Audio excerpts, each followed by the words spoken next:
Enjoy করেছি। 10 of 10 ঠিক আছে বাংলা যে মুভি এত সুন্দর।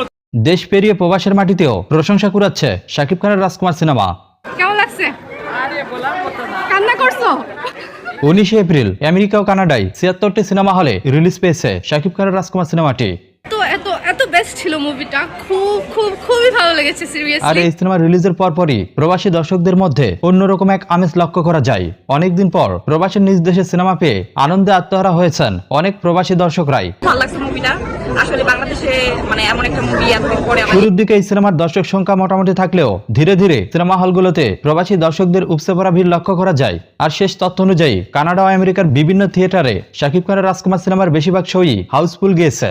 আর থিয়েটার ম্যানেজারগুলো ধারণা করছেন এবারে শাকিব খানের রাজকুমার সিনেমাটি শাকিব খানের প্রিয়তমা সিনেমার চেয়ে ভালো ব্যবসা করবে, কারণ ইতিমধ্যেই রাজকুমার সিনেমা দেখার জন্য প্রবাসী দর্শকরা সিনেমা হলগুলোতে উপচে পড়া ভিড় করছেন। আর সিনেমা দেখে ফিরে প্রবাসী দর্শকরা শাকিব খানের রাজকুমার সিনেমার ভূয়সী প্রশংসা করছেন। বিভিন্ন জন বিভিন্নভাবে শাকিব খানের রাজকুমার সিনেমা ও এই সিনেমায় শাকিব খানের অভিনয়ের ভূয়সী প্রশংসা করছেন। অনেকেই জানিয়েছেন শাকিব খানের রাজকুমার সিনেমা প্রিয়তমা সিনেমার চেয়ে অনেক ভালো হয়েছে। আর এই সিনেমায় শাকিব খানের অভিনয় ছিল অসাধারণ। আর প্রবাসে দর্শকদের মুখ থেকে এমন মন্তব্য শোনার পর আরো অন্যান্য প্রবাসী ভাইয়েরা এই সিনেমা দেখার জন্য আগ্রহ দেখাচ্ছেন।